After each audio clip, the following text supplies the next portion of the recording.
耐冇見啦！最近香港發生咗好多事，咁所以咧 video 我都暫時冇錄到一段時間。咁但係今日咧我就翻嚟啦。其實1年之前開始咧，我已經開始用緊 reusable pads 㗎啦。咁但係今年咧，我就終於想嘗試另外一款大家都覺得超級神奇嘅一個 product， 就係 Period Proof Panties。市面上有好多唔同嘅牌子，咁但係咧，我一路都想試一個牌子就係 Thinx 啦，因為佢哋嘅 branding 都係 super on point。係啦，喺我手上面咧就有3款，所以咧事不宜遲，我哋就即刻開始。Again, this video is not sponsored， 所以如果你中意呢個 video 嘅話，咁就記住 hit subscribe 同埋隔離嗰個 little bell。好啦，咁第一步咧就係點樣 plan 個 purchase。咁當你上咗佢個網站嘅時候，其實唔係求其買一條就得嘅。咁去到佢哋個網站咧，其實好多唔同嘅款式。咁所以咧，我想你留意嘅咧就係有兩樣嘢。第一就係每一個款式嘅 flow 啦，佢會講佢嘅 flow 同埋佢嘅 style。咁其實我覺得 style 係其次嘅 ，flow 係最緊要，因為咧佢會話俾你聽究竟佢可以 cut 到幾多。咁我自己就買咗3款嘢，我就去咗聽咗一個朋友講啦，咁就話其實青少年嗰條 line 咧叫 I don't know between or BTWN， 佢哋呢個 line 咧佢個 cut嘅量係會多啲嘅。我俾大家一個 reference point 啦，就係我個腰圍係25，我個pad 係35，咁我用嘅咧就係 XS 嚟嘅。第一個我買咗嘅咧就係佢哋嘅 Teenagers Line 條叫 Shorty， 因為佢哋個 flow 係可以吸到好多噶。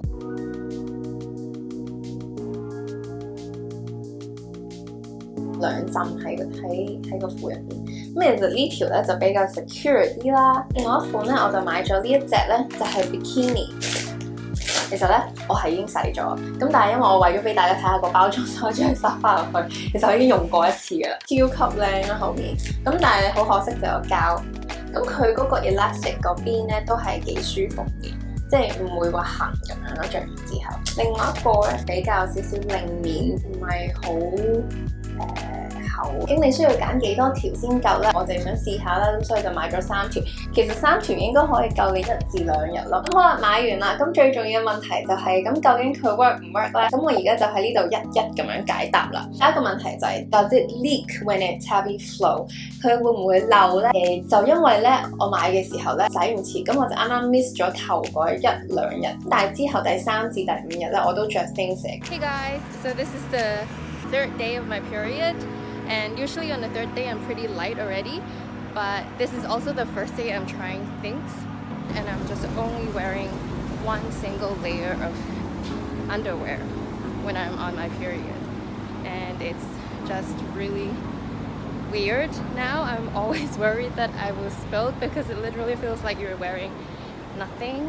實在肯定咁同大家講，佢係冇漏過嘅。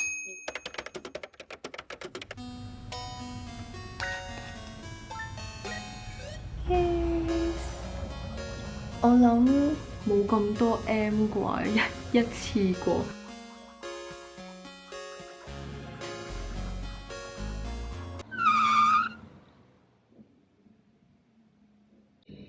咁但係咧，我諗深一層啦，其實我哋嘅 period 係唔會好似紅酒咁樣喺個 vagina 嗰度倒出嚟嘅，咁所以我就決定咧繼續試倒更加多嘅 liquid 落去，睇下佢會唔會流啦。係冇㗎。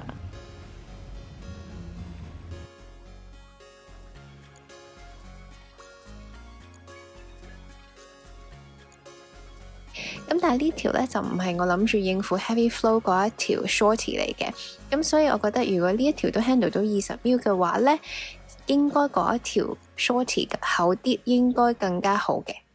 其實咧，佢有一條好難答嘅問題。佢吸咗嘅時候咧，佢唔係真係話會好似爽身粉咁乾爽嘅，佢都會有少少 humidity， 有少少 moisture。咁但係你覺唔覺得佢係立咧？就因為一方面你係着少咗一浸，所以其實你會覺得通爽啲。咁但係另一方面，其實嗰條褲 Thinx 吸咗啲水分之後，佢唔會真係好似爽身粉咁乾，所以都有少少濕濕地嘅情況出現。好大力㗎，照咯。其實少少就一定有咯，但係你係咪話紅色咧？我又唔覺得係紅色。感覺咧，我用手摸到噶嘛。咁其實你見到我係咁整，但係其實我隻手咧都唔係有好多紅色。第3條問題就係 Can you get away with cups or pads？ 咁啊絕對可以啦。其實我就唔用 cups 嘅，所以我就唔知點答呢條問題。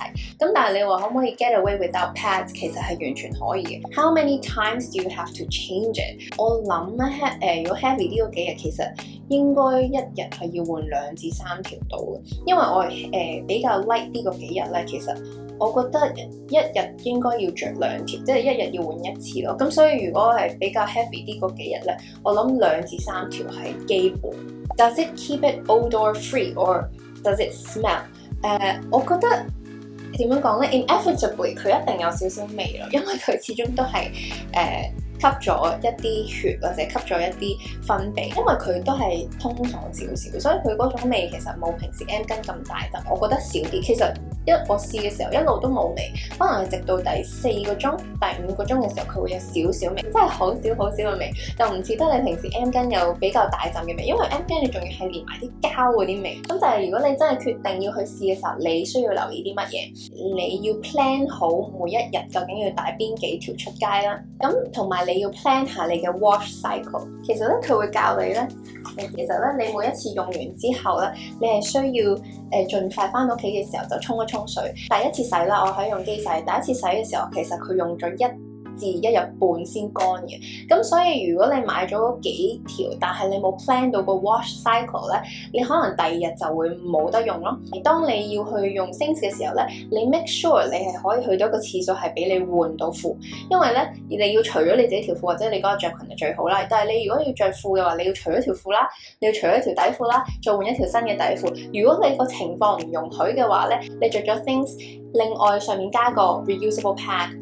咁當你真係需要換嘅時候，你就可以除咗個 reusable pad， 咁就當1次，然之後就 things 去當係second round， 咁你就唔使換得咁辛苦啦。你換咗嘅時候咧，你需要有個袋或者你有個盒裝住嗰條褲。如果你嗰日個 flow 其實係好 light， 你亦都唔介意着 reusable pads， 其實我覺得洗一塊 reusable pad 係容易過洗一條 things 嘅底褲咯。你就記住唔好錯過我下一個禮拜嘅 video，我會講下我嘅 zero waste bathroom selection。下次見你，拜拜。